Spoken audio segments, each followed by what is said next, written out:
주시는 하나님의 말씀은 요한복음 9장 1절로부터 3절 말씀입니다. 이 기록된 계시의 말씀을 봉독할 때 살아계신 하나님의 음성을 들으실 수 있기를 바랍니다.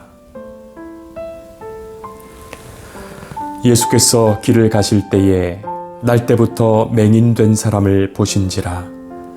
제자들이 물어 이르되 랍비여, 이 사람이 맹인으로 난 것이 누구의 죄로 인함이니이까? 자기니이까? 그의 부모니이까? 예수께서 대답하시되 이 사람이나 그 부모의 죄로 인한 것이 아니라 그에게서 하나님이 하시는 일을 나타내고자 하심이라. 아멘. 성도 여러분, 한 주간을 어떻게 보내셨습니까? 명절도 있었는데 평안하셨는지요? 예전 같지 않은 분위기에서 우리가 지금 살아가고 있지만 마음의 평안과 서로를 기뻐하는 마음 잃지 말아야 하겠습니다. 오래전에 어떤 영국 사람이 지독한 우울증에 걸렸습니다. 그런데 우울증을 잘 고친다는 유명한 의사가 프랑스 파리에 산다는 이야기를 듣고서는 멀리 그곳까지 가서 그분 의사를 만나게 됐죠. 의사에게 자신이 걱정, 근심, 번민 때문에 이렇게 우울증에 걸렸다고 상담하게 됩니다. 여러 치료를 받았지만 조금도 나아지지 않았다고 말합니다. 자, 진료 후에 의사 선생님은 마음의 치료를 위해서 우선 여행을 한번 다녀보시라, 그렇게 권합니다. 하지만 이분은 이미 3번이나 세계 여행을 했는데 별 유익이 없었다고 말하죠. 의사는 다시 골똘히 생각하다가 좋은 방법이 하나 있습니다. 당신은 영국 사람이니까 왜 영국 런던에 가면 매듀즈라는 세계적인 코미디언이 있는데 그 사람의 코미디 쇼를 한번 관람해 보시라. 얼마나 재미있는지 실컷 웃고 나서 그 코미디언 한번 만나보시라. 그러면 아마 그 우울증 싹 고치게 될 것입니다. 그렇게 의사가 말합니다. 그 말을 듣고서 그분 환자는 이렇게 말했다지요. 선생님, 실례하지만 제가 바로 그 코미디언 매듀즈입니다. 참 재미있는 이야기입니다.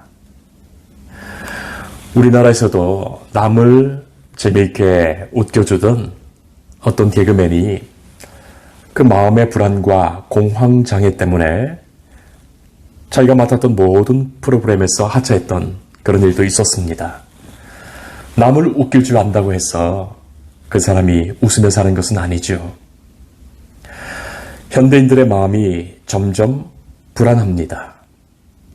현대 사회가 더 살기 좋고 더 편안하고 의식주의에 있어서도 훨씬 누릴 것이 많은데도, 볼 것도 많고 즐길 것이 많은데도 현대인들의 마음이 점점 불안합니다.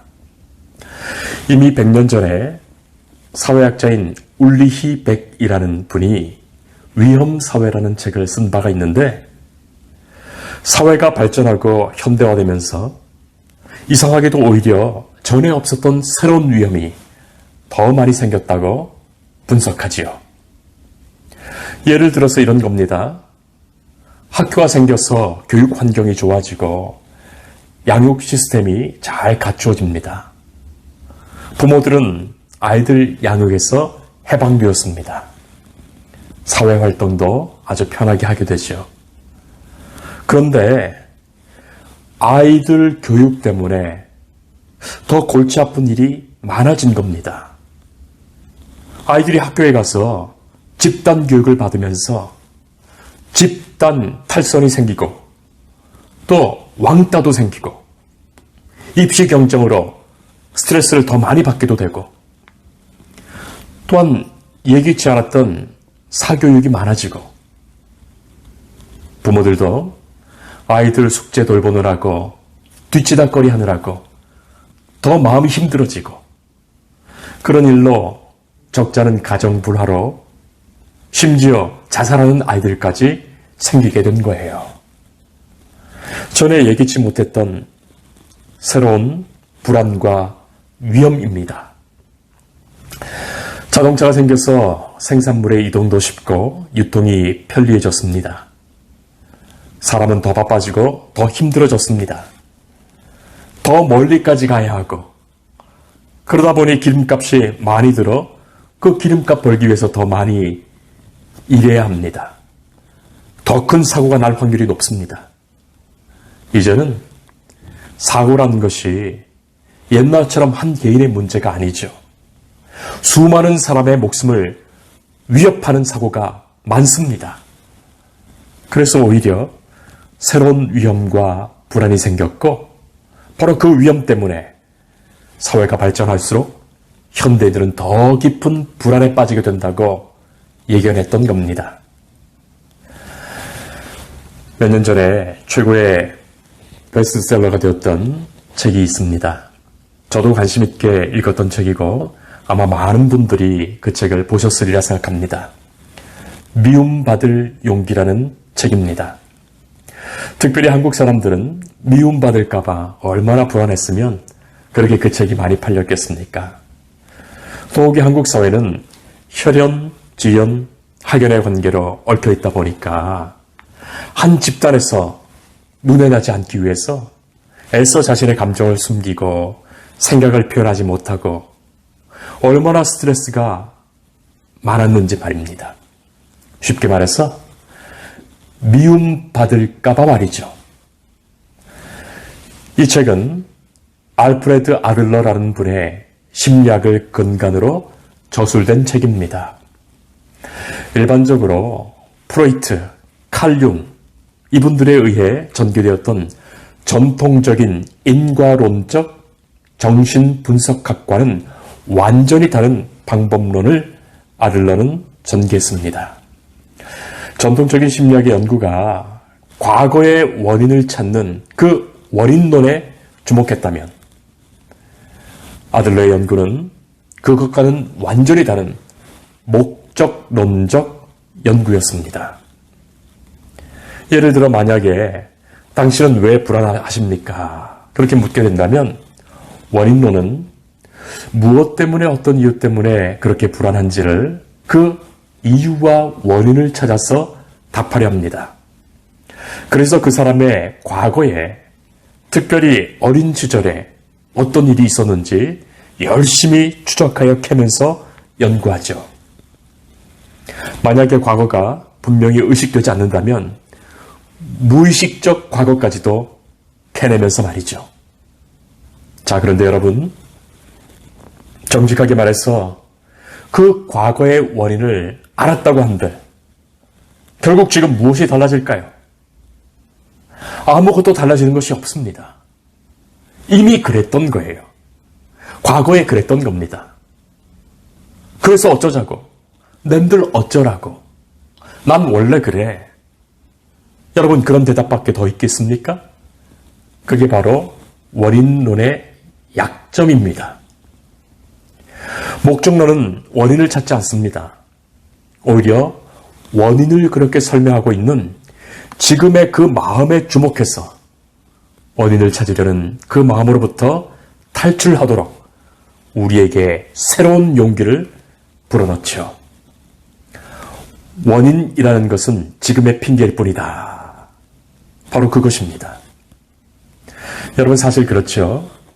저는 몇 년 전에 한 고등학교를 지나가다가 그 고등학교 건물에 이렇게 큰 현수막이 걸려있는 것을 본 적이 있습니다.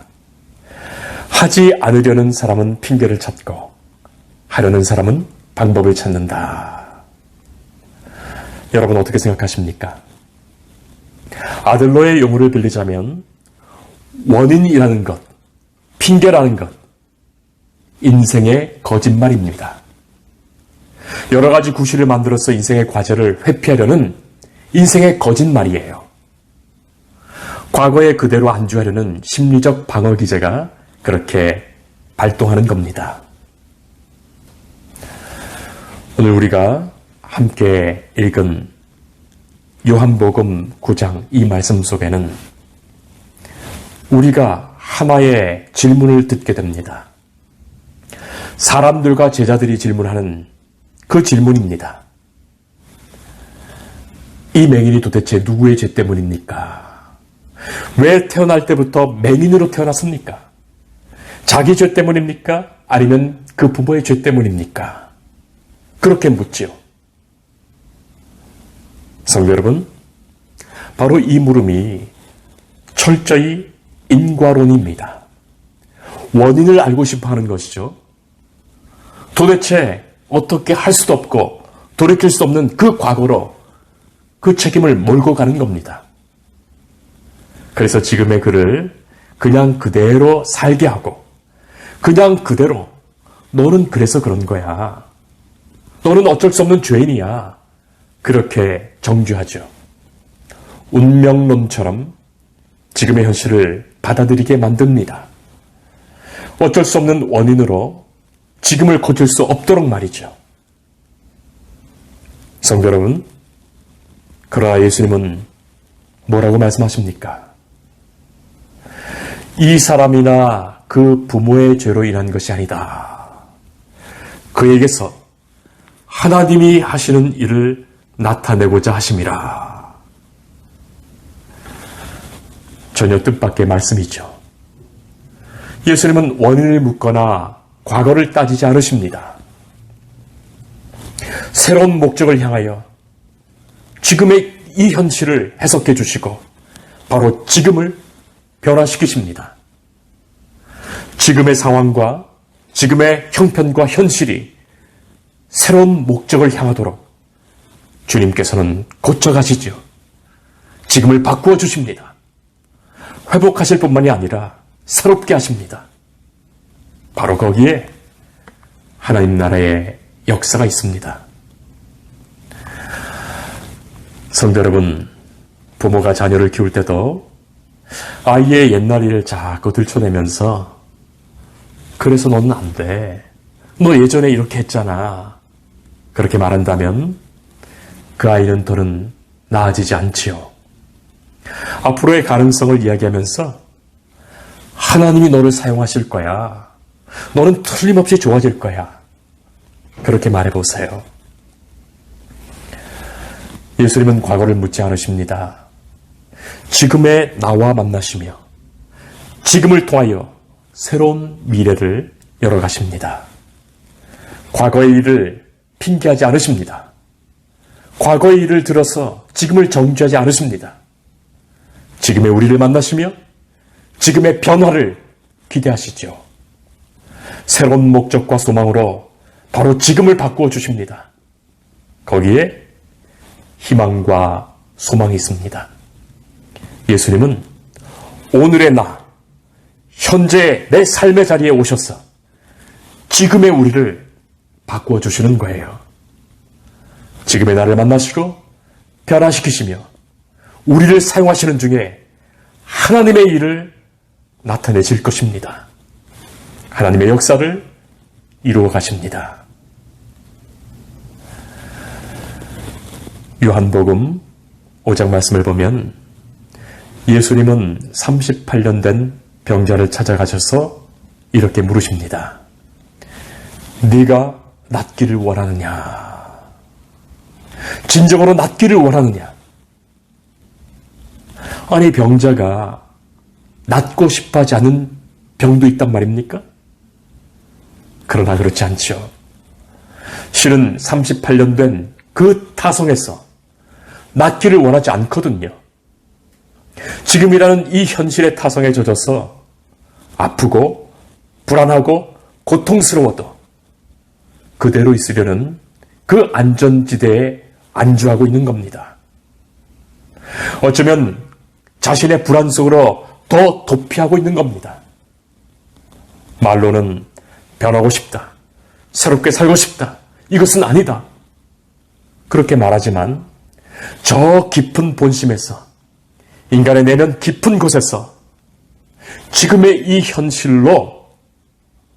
현실로부터 벗어나기를 원하지 않습니다.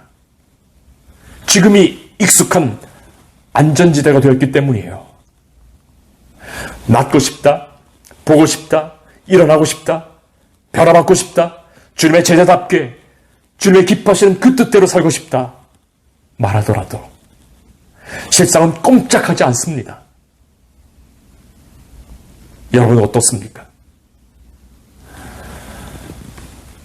저는 그런 성도들을 너무나 많이 봐왔습니다. 충격적이지 않습니까? 오히려 자신의 불안과 죄의식을 안전장치로 이용하고 있는 겁니다. 성도 여러분, 과거는 어디 있을까요? 책상 서랍에 있습니까? 장롱 속에 있습니까? 과거는 이미 없습니다. 이미 사라졌습니다. 우리의 의식 속에, 기억 속에 있을 뿐이고, 그것도 얼마든지 기억 속에서 왜곡되고 잘못 기억될 수 있습니다. 이미 없는 그것을 자꾸 들먹이면서 그 과거의 발목이 잡혀 앞으로 조금 더 나아가지 못하는 절망적인 사람들이 얼마나 많이 있습니까? 바로 그런 절망적인 인간에게 예수님은 하나님의 영광을 보라고 말씀하시고 하나님이 하실 그 일을 보여주십니다. 새로운 소망을 갖도록 하십니다.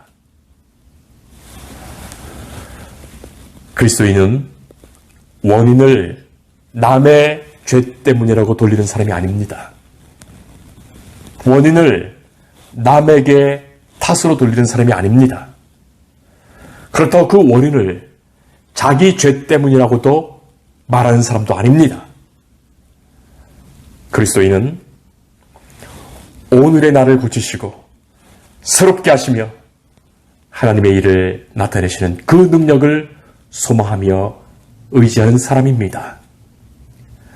하나님이 지금 하고 계신 그 일에 우리가 주의 손에 붙들려 쓰임받으며 하나님이 이루실 그 일을 소망하는 것, 그것이 우리의 비전입니다. 하나님이 주의 역사를 나타내시옵소서. 이 일에 내 자신과 우리와 가정과 교회가 쓰임받게 하옵소서. 어떤 할아버지가 자동차에 타셔서 운전하기 전에 옆좌석에 앉아 계신 할머니에게 자꾸만 앞 유리창을 좀 닦으라고 말하죠. 할머니가 수건을 꺼내서 몇 번이나 닦았는데도 더 닦으라고 말합니다. 할머니가 할아버지의 안경을 벗겨서 닦아줍니다. 그랬더니 더는 말씀하지 않으시더랍니다. 세상이 어둡다고 한탄할 것이 아니죠. 내가 쓰고 있는 선글라스를 벗으면 되는 겁니다. 나의 선글라스를 벗을 용기, 세계를 정면으로 바라볼 수 있는 그 용기가 필요합니다. 인간은 변할 수 있고 변합니다. 세상을 절망하는 사람들은 인간이 안 변한다고 말하죠. 그리고 그 원인을 자꾸만 과거로 돌리죠. 전에도 그랬던 놈이, 예전에도 이랬던 놈이. 성도 여러분, 그렇지 않습니다. 예수님은 그 인간을 만나시고 변화시키시고 돌이키십니다. 하나님의 사람으로 사용하십니다. 성도 여러분, 혹시 여전히 과거에 안주해 있는 것은 아닙니까? 자꾸만 누군가를 탓하고 핑계를 찾고 계시지는 않으십니까? 주님께서는 지금의 나를 만나시고 지금의 나를 바꾸어 가십니다. 지금 나와 만나시는 주님을 두려워하지 마십시오. 우리는 진정으로 기도해야 합니다. 주님, 지금의 저를 바꾸어 주옵소서. 변화시켜 주옵소서. 하나님이 일하시는 그 역사를 보게 하옵소서. 성령께서 만지시고 용기 주시고 이 연약한 나를, 거부하는 나를, 변화하지 않으려는 나를 주께서, 성령께서 이끌어 주옵소서. 예수님의 말씀이 여기에 있습니다. 하나님이 하시는 일을 나타내고자 하심이라. 기도하겠습니다. 하나님, 우리가 주님 앞에 나왔습니다. 과거를 핑계 삼지 않게 하옵소서. 주께서 이루어 가실 놀라운 일을 기대하며 주를 바라보게 하옵소서. 예전 것을 기억하지 말라 하시며 오늘의 우리를 새롭게 하시는 하나님의 역사를 보게 하옵소서. 주여, 과거의 절망과 불안에 붙들려 있는 이들을 불쌍히 여기시고 도망가며 회피하는 마음을 깨뜨리시고 주의 긍휼로 권능의 역사로 일으켜 주옵소서. 이제는 주님 바라보게 하시고 하나님의 일을 기대하며 살게 하옵소서. 예수님 이름으로 기도합니다. 아멘. 주님을 늘